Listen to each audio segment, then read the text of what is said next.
두 사람이 수영하러 갔습니다. 수영장에 들어가려고 하는데 갑자기 비가 내립니다. 비가 내리니까 한 사람은 투덜대면서 그냥 다시 락카 안으로 들어가 버렸습니다. 근데 또 한 사람은 와, 비 맞고 수영하면 재밌겠다.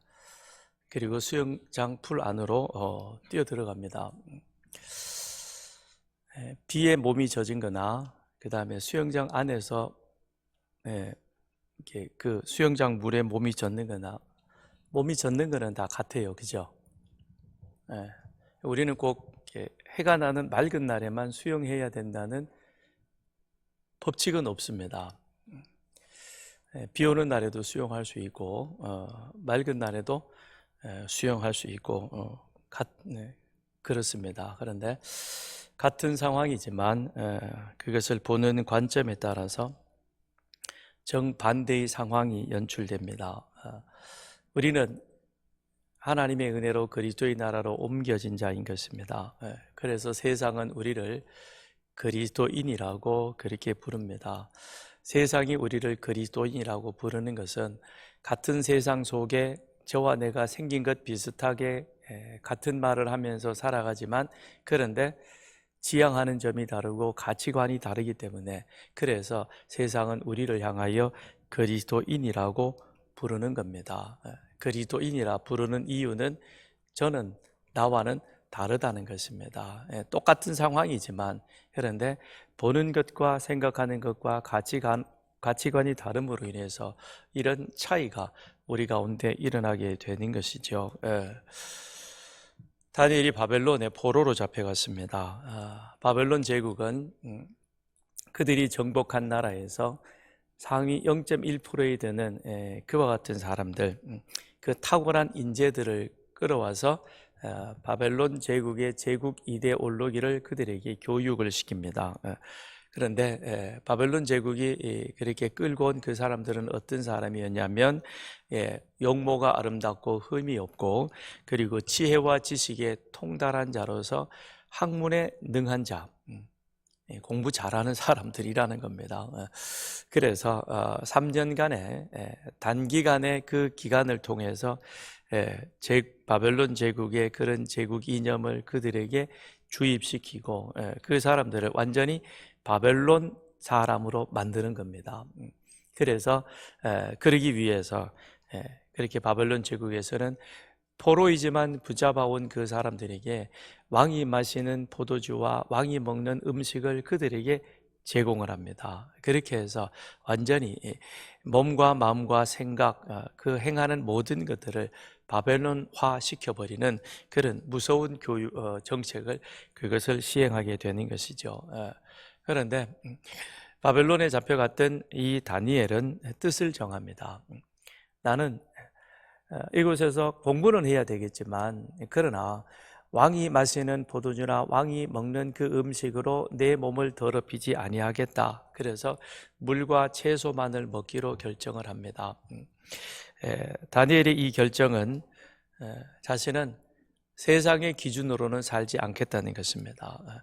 나는 하나님 나라 제사장의 그런 거룩한 시민이기 때문에 하나님의 관점으로 세상을 보고 그리고 하나님의 방식대로 세상을 살아가겠다라는 것이죠. 같은 바벨론 제국 안에 있지만 그래서 나라가 망하고 힘이 없어서 포로로 붙잡혀 왔지만 어쩔 수 없이 우리는 바벨론 제국의 지배하에 있지만 그러나 그렇다고 해서 그 사람이 내가 생각하는 것, 내가 보는 것을 그거를 바꿀 수는 없다는 것이죠. 따라갈 수는 있을 것입니다. 그러나 나는 다르게 살겠다는 겁니다. 어떻게 해요? 하나님, 내가 누구이냐? 나는 하나님 제사장 나라 거룩한 시민이다. 그 가치관과 그 정체성을 가지고 나는 그렇게 살아가겠다는 것입니다. 그러면 예수 믿는 우리들도 마찬가지인 것입니다. 예수 그리스도로 거듭난 우리는 더 이상 세상의 가치 기준을 따라 살아가는 자가 아닌 것입니다. 예수 그리스도로 거듭난 우리들은 이제는 하나님의 관점으로 세상을 보고 그리고 하나님의 기준에 따라 살아가는 겁니다. 하나님의 관점, 하나님의 기준, 그리고 하나님이 올바르다라고 말하는 것에 따라서 그 올바름으로 판단하고 행동하는 것, 그것이 무엇이냐? 지혜라고 하는 것입니다. 세상에서의 지혜는 지식과 경험을 토대로 하여 상황을 올바르게 판단하고 행동하는 것을 지혜롭다라고 말합니다. 그러나 우리는 그렇게 판단하고 행동하지만 그 기준과 그리고 그 행동의 모습이 하나님 관점인 것입니다. 세상에서는 내가 배웠던 지식, 그리고 내가 살아왔던 그 경험, 그러니까 올바른 판단을 하든 행동을 하든 거기에 따른 그 올바름의 기준이 나입니다. 그러나 우리는 그게 아니라 그 올바름의 기준이 누구이냐? 하나님의 관점이라는 것이죠. 하나님이 세상을 바라보실 때 올바름, 내가 볼 때 이건 바르다 할지라도 하나님이 그렇지 않아, 그러면 맞아, 그건 그렇지 않는 거야. 우리는 하나님의 관점으로 하나님이 보게 하신 것들을 보고 그렇게 하나님의 말씀에 따라 행동하는 것, 이것이 성경에서 말씀하는 지혜인 것입니다. 그래서 바울은 말합니다. 지금까지 바울은 에베소 교회에게 너희는 누구이냐? 예수 그리스도로 말미암아 거듭난 자들이다. 그래서 너희들은 이제 어떤 생각, 어떤 가치관을 가지고 살아야 하는가라는 것에 대해서 말씀을 쭉 해왔었죠. 그러면서 너희는 하나님의 형상을 본받는 자가 되라.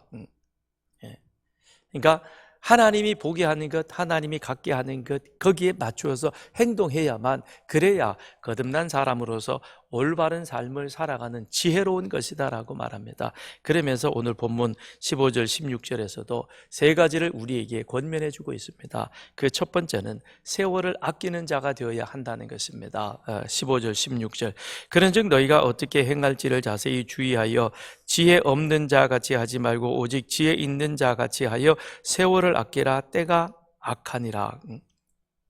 지혜 있는 자는 어떻게 행할지를 자세히 주의합니다. 자세히 주의한다는 것은 꼼꼼하게 살핀다는 겁니다. 신중하게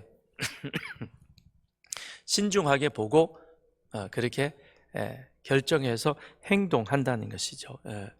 그냥 지금까지 살아온 대로 적당히 그냥 물 흐르는 대로 그게 대세야, 그러니까 가야 돼, 그게 아니라 하나하나를 먹든지 마시든지 만나든지 무엇을 하든지 그 모든 것들을 자세히 꼼꼼하게 살펴야 한다는 것입니다. 왜 그런가?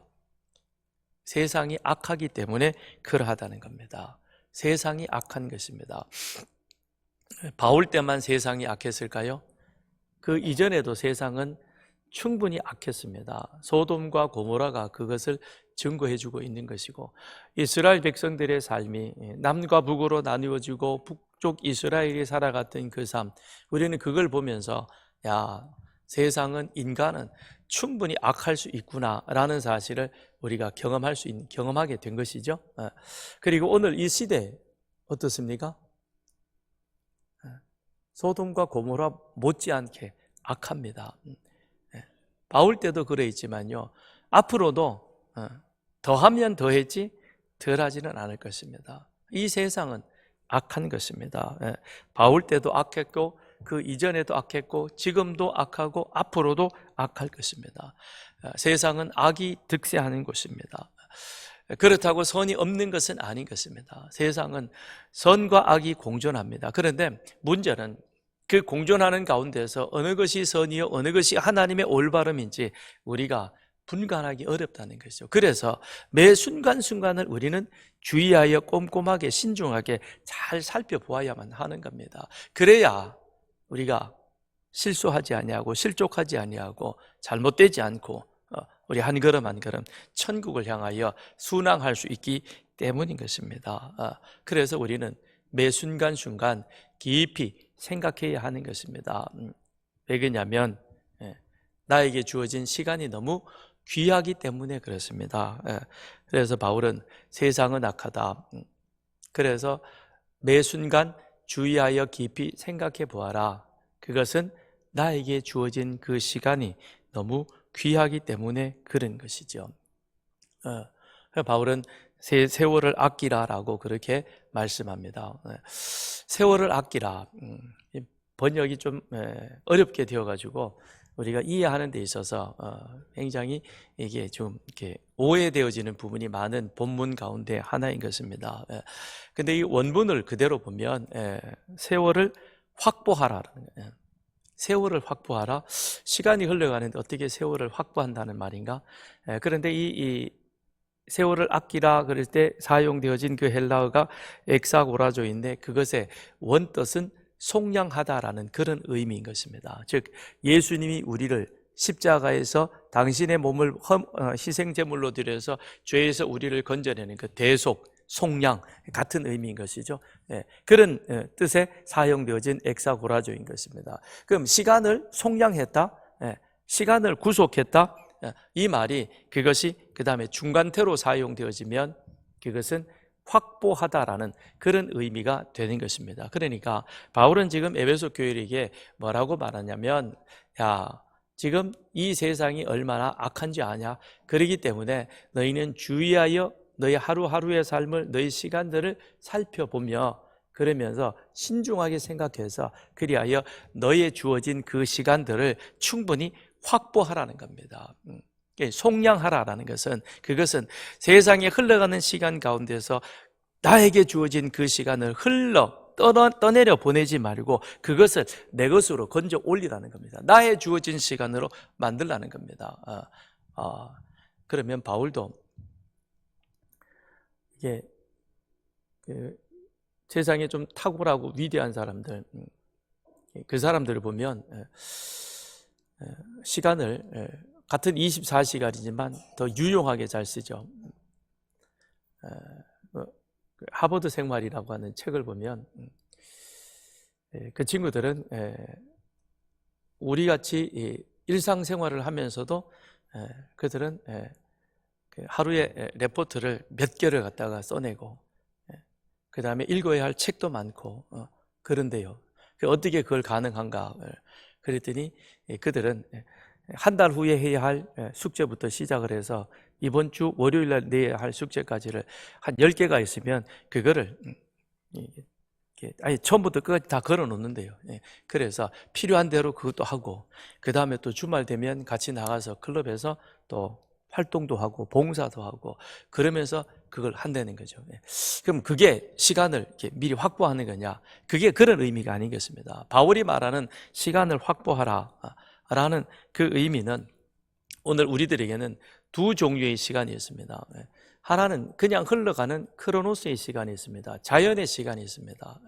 9시 38분입니다. 조금 있으면 39분이 됩니다. 저 시간은 내가 그냥 도도 흘러가는 겁니다. 아무 내가 노력을 하지 않더라도 그 시간은 흘러가는 거죠. 그래서 오늘이 벌써 3월 30일입니다. 30일 맞죠? 1월 1일 시작을 한 지가 엊그저께 같은데 벌써 3개월이 훌쩍 지나가고 조금 있으면 4월이 되고 조금 있으면 여름 휴가 가야 되네요. 후딱 갑니다. 이건 크로노스의 시간이죠. 그냥 자연스럽게 물 흐르는 대로 쭉 흘러가는 그와 같은 시간. 내가 이 시간을 위해서는 아무런 수고와 아무런 노력을 하지 않더라도 그래도 그냥 올 연말이 되면 저는 한 살을 더 먹게 됩니다. 나이 한 살을 더 먹게 되는 거죠. 이게 크로노스, 자연의 시간, 흘러가는 시간이라는 겁니다. 그런가 하면 반면에 하나님의 시간이 있습니다. 카이로스의 시간이 있다는 것이죠. 카이로스의 시간. 이것은 하나님의 창조의 시간인 것입니다. 하나님은 이 세상의 창조주이십니다. 하나님이 이 세상의 창조주라고 하는 것은 하나님은 이 시간 밖에 계셨다는 거예요. 그래서 하나님이 영원하다 그럴 때 그 영원이라는 것은 하나님은 지금 이 자리에 언제나 계시는 거죠. 세상을 창조하실 때 계셨던 그 하나님은 지금도 계시고, 그리고 주님이 재림하여 이 세상을 심판하실 때도 하나님은 변함없는 모습으로 계십니다. 그게 하나님은 영원하시다라는 그 의미인 거죠. 그러므로 하나님은 시간 밖에 계십니다. 그런데 시간 밖에 계셨던 카이로스의 하나님이 인간의 시간 안으로 들어오셨습니다. 어떻게 해요? 말씀이 육신이 되어 우리 가운데 거하심에 예수 그리스도의 몸을 입고 우리 가운데 들어오신 것이죠. 그래서 영원하신 그 하나님이 인간의 이 크로노스의 시간으로 들어오셨습니다. 왜 들어오셨습니까? 죄로부터 우리를 구원하시기 위해서, 그래서 영원하신 그 하나님이 유한한 인간의 시간 안에 들어오신 것이죠. 그래서 당신이 십자가에서 우리를 죄 가운데 있는 자를 건져내셨습니다. 그래서 죄 가운데 구원하신 속량, 이것이 바로 무엇이냐? 엑사고라죠. 속량하다, 대속하다라는 그 의미가 되는 것이죠. 그러므로 말미암아 우리는 크로노스의 삶을 살고 있지만, 자연의 시간을 살고 있지만, 그러나 하나님으로 인하여 예수 그리스도를 믿음으로 말미암아 예수 그리스도께서 우리를 죄 가운데 건져 올려서 그리하여 카이로스, 영원한 하나님의 시간 속에 맞닿아 있는 겁니다. 그래서 우리는 사실상 두 개의 시간, 두 개의 세계를 살아가고 있다고 해도 틀린 표현은 아닌 것이죠. 우리는 현실에서 똑같은 크로노스의 삶, 2025년 3월 30일 9시 41분의 이 시간을 살아가면서 동시에 이 시간은 또한 어디와 맞닿아져 있느냐? 카이로스, 하나님의 영원한 시간하고 맞닿아 있어서, 그래서 우리는 오늘을 살아가지만 이 오늘의 삶이 나를 위한 삶이 아니라 하나님의 영광을 위한 삶이거든요. 근데 이게 두 개가 연결되어 있습니다. 내가 무엇을 먹을까, 무엇을 마실까, 무엇을 입을까, 다 하나님의 영광을 위하여 하라. 내가 입고 먹고 마시는 이것들이 나의 육신을 위한 것 같지만, 그런데 결국은 보면 하나님 영원하고 잇대어 있기 때문에 우리는 하나님의 영광을 위하여 살아가는 거죠. 그래서 우리는 크로노스 가운데 있지만 카이로스의 삶을 살아가고 있는 것입니다. 이 두 개의 삶 속에 살아가고 있는 거죠. 그런데 아차하면 크로노스의 삶이라는 것은 내가 어떤 노력을, 어떤 수고를 하지 않더라도 그냥 물 흐르듯이 쭉 지나가고 있는 겁니다. 그걸 그냥 두면 우리는 그 속에 그냥 휩쓸려가지고 나는 구원받은 자로서 영원의 삶을, 카이로스의 삶을 살아야 되는데 여기에 휩쓸려 떠내려가다 보니까 카이로스의 영원에 잇대어진 하나님의 영광을 위한 삶을 살아가지 못하게 되는 겁니다. 그렇기 때문에 그 가운데서 카이로스에 속한 그 시간을 건져내어야 하는 겁니다. 무엇을 위해서? 나와 하나님의 영광을 위해서 세워내어야 한다는 거죠. 그래서 바울이 세월을 아끼라라고 표현한 것은 우리는 나에게 주어진 그 시간을 그냥 흘려보내지 말고 영원을 위한 삶으로 그렇게 시간들을 아껴 만들어 보라는 것입니다. 우린 사도신경을 고백할 때마다 빌라도의 이름을 언급합니다. 빌라도는 그가 예수님을 심판하면서 아무 죄도 찾지 못했습니다. 그런데 유죄 판결을 내렸죠. 심지어는 자기 아내가 그 사람에게는 어떤 허물도 찾을 수 없는 의로운 사람이니까 그를 괴롭게 하지 말라는 부탁까지 받았습니다. 심지어는 주님 앞에서 진리가 무엇인가라고 하는 것을 거기에 대한 답을 들을 수 있는, 주님과 1대1의 그 대화 속에서 영생에 대한 것들을 들을 수 있는 아주 귀한 기회를 가졌습니다. 그렇지만 이 빌라도는 그 좋은 기회를 그냥 흘려보낸 것이죠. 왜요? 내가 지금 있는 이 자리 때문에, 자기 때문에, 그게 자기는 지혜롭다고 생각해서 그냥 흘려보내버린 것입니다. 그런가 하면 예수님께서 십자가에 달리셨습니다. 십자가에 달리실 때 예수님 좌우편에는 두 강도가 있었습니다. 그런데 예수님 좌편에 있던 강도는 예수님을 보면서 조롱합니다. 비난합니다. 당신이 메시아면 우리를 좀 구원해내는 것이 어떻겠느냐. 그랬더니 우편 강도가 그 강도를 꾸짖으면서 그렇게 말합니다. 저 사람은 우리와 같지 않다. 그는 잘못한, 우리는 우리 죄로 인하여 이걸 받는 게 합당하지만 그분은 자기 죄로 그렇게 되어진 것은 아니다. 그러면서 예수님께 뭐라고 부탁을 하냐면 예수여 당신의 나라에 임하실 때 나를 기억하소서. 당신의 나라에 천국에 임하게 될 때, 낙원에 이를 때 나를 기억하소서라고 말합니다. 그러자 주님께서 오늘 내가 나와 함께 낙원에 이르리라 라고 주님께서 그에게 화답하십니다. 근데 어떻게 이 사람은 그런 이 기회를 잡게 되었을까? 그 사람은 지금까지 크로노스의 삶을 살아왔죠.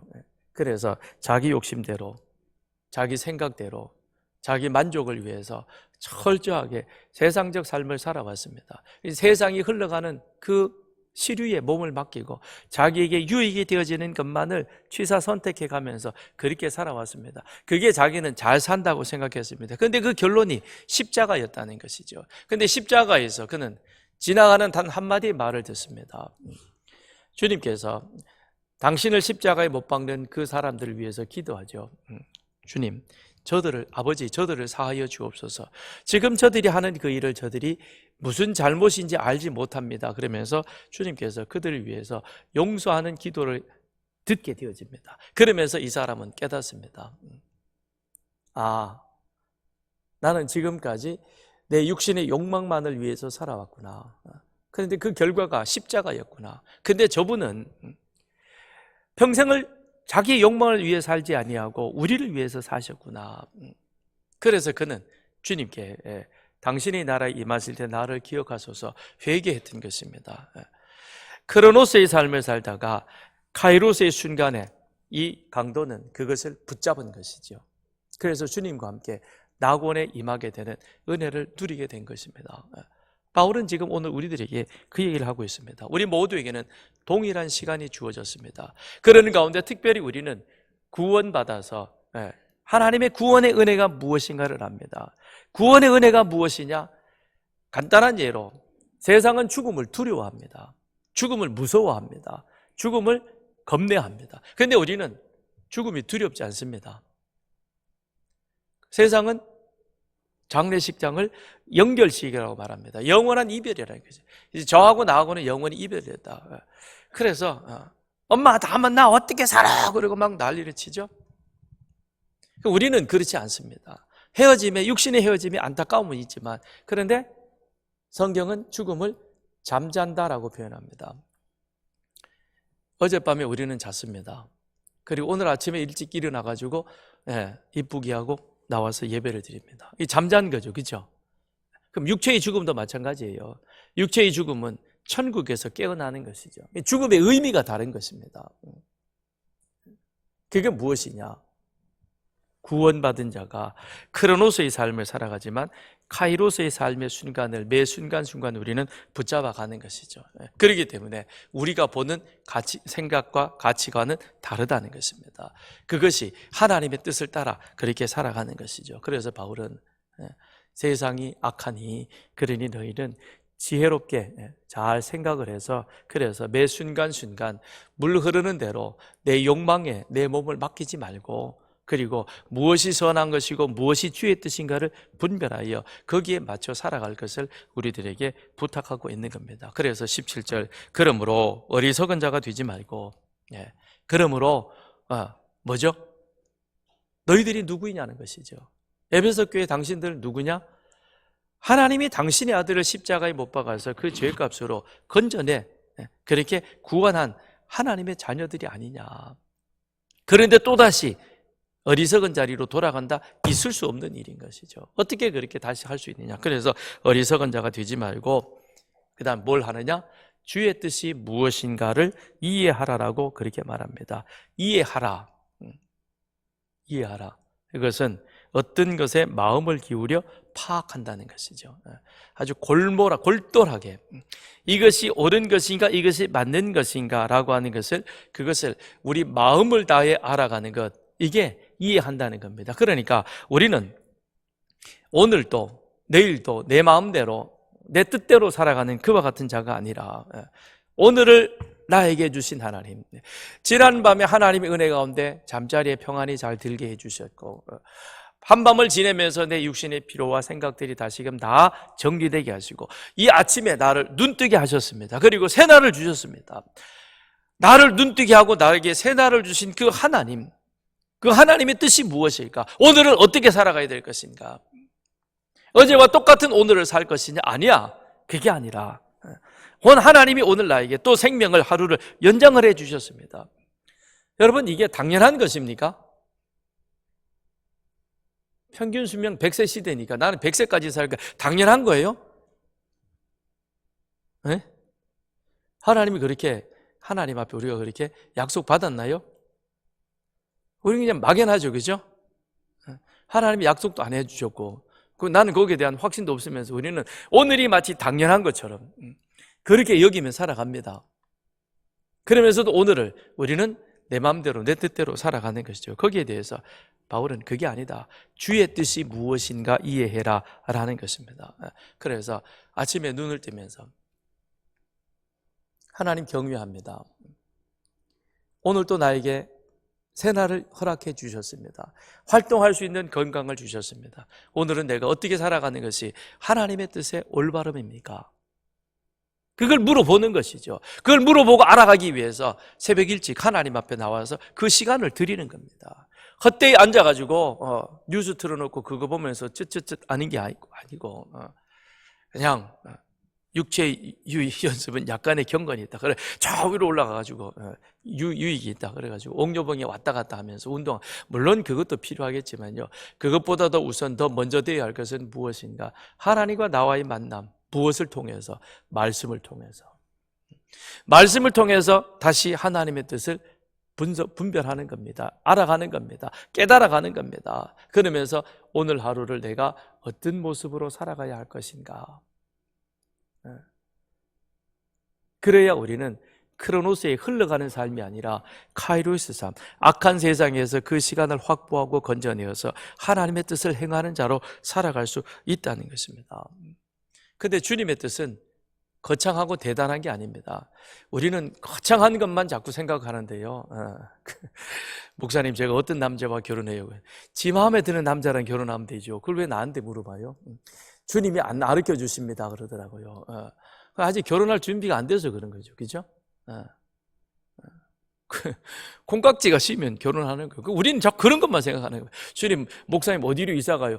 마음에 드는 대로 이사해요. 돈 맞춰가지고. 그럼 되지 뭐. 그거 가지고 주님의 뜻이 무엇인지를 물어본다. 그건 아니에요. 뭐 어디 무당한테나 가서 그 짓 하는 것이지. 그게 주님의 뜻을 물어본다고 기도하는 건 그건 아닌 것입니다. 바울은 로마서에서 12장 1절에서 2절에서 뭐라고 그랬습니까?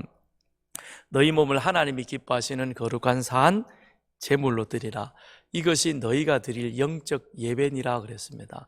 여기 보면 바울이 우리에게 주님께서 우리에게 요구하시는 세 가지를 말해주고 있습니다. 첫째는 거룩이요, 두 번째는 기쁨이요, 세 번째는 헌신인 것입니다. 거룩, 너희 몸을 하나님이 기뻐하시는 거룩한 산 제물로 드리라.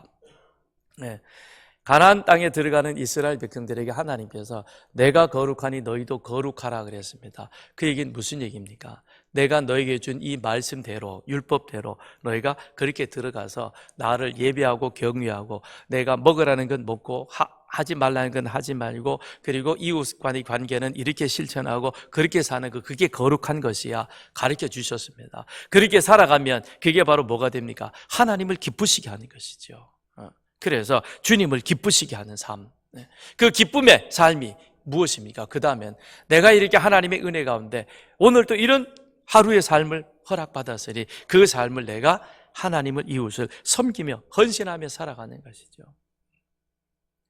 그 삶이 우리를 향한 주님의 뜻인 겁니다. 특별히 너 아프리카 가서 선교해라. 그건 특별한 어떤 경우에 하나님께서 또 우리에게 요구하시겠지만 보편적으로 하나님 우리에게 거룩과 기쁨과 헌신입니다. 이 세 가지예요. 그 세 가지의 삶을 오늘 하루도 나는 하나님, 나에게 오늘 주신 말씀, 그 말씀 속에서 내가 어떤 행동을 취할 것이며 그것이 하나님과 이웃과 사람과의 관계에 어떻게 내가 행동할 것이냐, 그걸 우리는 매일 묻는 것이지요.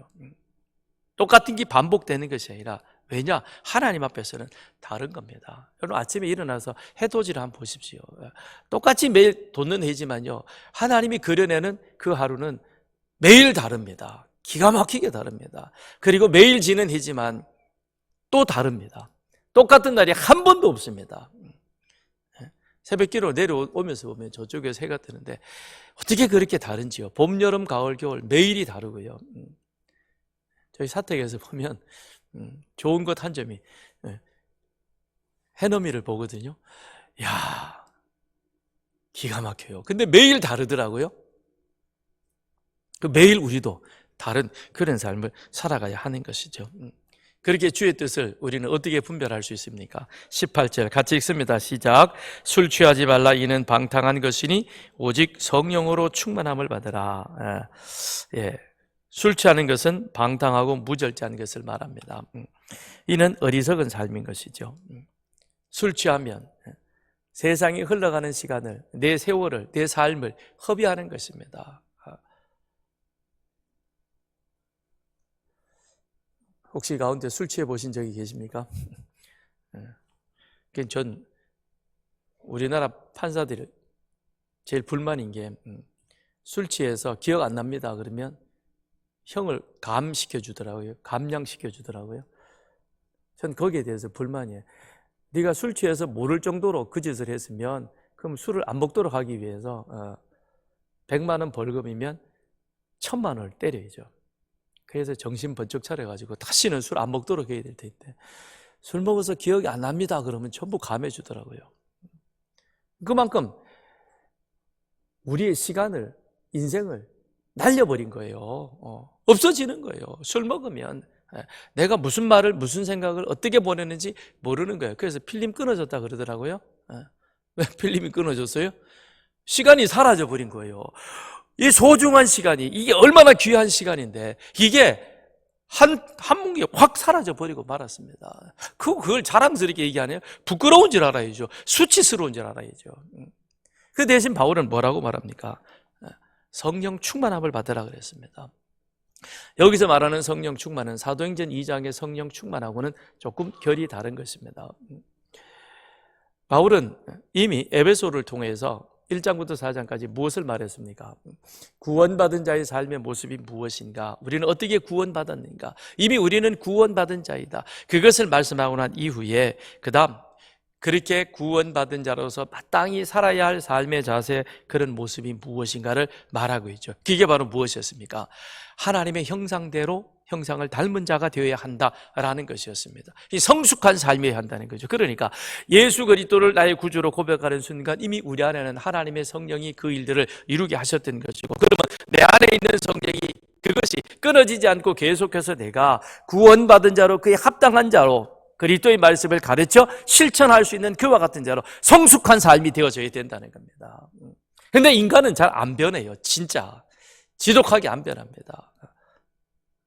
달라지는 것 같지만요, 나이만 먹지, 잘 먹어서 배만 나오지 변한 건 없어요. 이 변함은 의도적으로 내가 노력해야 되는 겁니다. 어제와는 다른 오늘이 되어지기 위해서, 그러기 위해서 우리는 끊임없이 무엇을 내 안에 성령으로 충만하게 하시고, 그래서 성령 충만하다는 것은 다른 것이 아니라 하나님의 뜻 가운데 내가 하나님과 동행하는 삶이 되는 것이죠. 그래서 주야로 하나님 말씀을 묵상하며 주님의 뜻이 무엇인가를 알았으니 그 주님하고 내가 어떻게 오늘 하루를 같이 살아갈 것이냐, 이게 성령 충만이요, 오늘 바울이 말하는 이 모습인 것이죠. 술 취하지 마라. 세상에 취해버리면 너희의 그 귀한 시간이 언제 어떤 모습으로 사라질지 모른다. 그럼 그건 어리석은 것이다. 대신 우리는 어떤 자이냐? 구원받은 자가 아니냐? 그 지혜롭게 살아야 된다. 그 지혜로움이 무엇이냐? 주님의 뜻을 분별하는 것이다. 주님의 뜻이 무엇이냐? 하나님의 말씀을 주야로 묵상하며 하나님과 동행하는 삶. 오늘 나는 어떻게 살아갈 것이냐? 무엇을 할 것이냐? 똑같이 밥 3끼를 먹고 똑같이 사람을 만나고 똑같은 직장에서 일하지만, 그러나 어제와는 다른 오늘, 물건을 하나 만들더라도 그 안에 하나님의 마음을 담아서 만드는 거예요. 그걸 사장이 알아주든 못 알아주든 상관하지 않은 거예요. 누가 보고 계십니까? 하나님 보시고, 나는 하나님과 동행하는 삶이다. 그런 사람의 삶, 그렇게 살아가는 사람이 많아질수록 이 사회는, 이 대한민국은 좋은 사회가 될 것입니다. 그런데 지금은 그런 사람이 없다는 겁니다. 이제는 기독교인의 수가 4분의 1이니 20%니 이 얘기를 안 합니다. 왜요? 부끄러우니까. 소금은, 바다는 3%의 소금이 있는가? 그보다 적게 있어도 바다가 저렇게 건강한데 20%, 25%의 그리스도인이 말은 하지만 왜 대한민국이 이렇게 엉망이 되어 있습니까? 일개 한두 명의 정치인에게 그 책임을 다 떠넘기지 마십시오. 무책임한 겁니다. 우리들이 그렇게 살지 못해서 그런 거예요. 내가 소금이고 내가 빛이고 내가 하나님의 뜻에 따라 누가 보든지 보지 않든지 의롭고 거룩하고 바르게 정직하게 살려고 노력하는 것. 그런 사람의 한 사람 한 사람이 그것이 이 땅에 쌓여지게 될 때 이 나라가 다시금 건강한 사회, 아름다운 사회, 밝은 사회, 모든 사람이 부러워하는 그런 사회가 될 것입니다. 그런 면에서 우리는 회개해야 되는 거예요. 우리가 하나님의 은혜, 축복, 그 축복이 과연 세상 사람들이 구하는 축복하고 다른 바가 뭐가 있겠습니까? 똑같은 욕심을 가지고 이 자리에 앉아 계시면 그건 구원받은 자로서 성령 충만함을 추구하는 그런 모습이 아니라는 것입니다. 술 취하지 말라. 성령 충만함을 받으라. 그 성령 충만함을 받은 그 사람들의 삶의 모습이 어떠한가? 19절 시와 찬송과 신령한 노래들로 서로 화답하며 너희 마음으로 주께 노래하며 찬송하며 범사에 우리 주 예수 그리스도 이름으로 항상 아버지 하나님께 감사하며 그리스도를 경외함으로 피차 복종하라 그랬습니다. 성령 충만한 삶에 세 가지가 있습니다. 첫째는 성도의 교제가 넘칩니다. 서로 화답하며. 그 다음에 두 번째는 하나님을 향한 경배가 있습니다. 경외함이 있는 것이죠. 그래서 주께 노래하며 찬송하며. 그 다음 세 번째는 항상 하나님 앞에 감사하며 성도들과 서로 자기를 낮추어서 섬기는 그런 삶. 이 삶이 어디에? 성령 충만함에 있습니다. 오늘 나에게 이와 같은 삶의 모습으로 나는 살아가고 있는가? 저나 여러분이나 오늘 이 말씀 앞에서 우리는 다시 한번 우리의 신앙을, 우리 자신을 다시금 재조명할 수 있는 그런 시간이 되어야 할 것입니다. 그렇게 해서 우리는 이제 이 세상을 그냥 살아가는 것이 아니라 살아내는 겁니다. 어떻게 해요? 크로노스의 이 삶 속에서 내가 구원받은 자로서 주의 뜻이 무엇인가를 분별하여 그리하여 그 말씀 앞에서 주님께서 이끄시는 대로 순종하며 나아가며 그 삶을 실천해가는, 그렇게 살아가는, 그래서 세상에 예수의 길을 보여주는 그 삶을 오늘도 이 한 주간도 살아내는 여러분과 저가 되기를 바랍니다. 우리 같이 시간 기도하겠습니다. 오늘 주신 말씀을 기억하면서 우리는 하나님의 형상대로 지음받은 존재인 것입니다. 그러므로 우리는 하나님의 말씀대로 살아가야 할 것입니다. 이것은 다른 것이 아니라 다름 아닌 바로 성령 충만함으로만 가능한 것입니다. 내가 늘 아침부터 일찍 하나님의 말씀으로 내 뜻을, 우리를 향한 하나님의 뜻을 분별하여 그 뜻 가운데 행함으로 그리하여 날마다 하나님과 동행하는 지혜로운 우리의 삶이 되게 하여 주옵소서. 같이 함께 기도하겠습니다.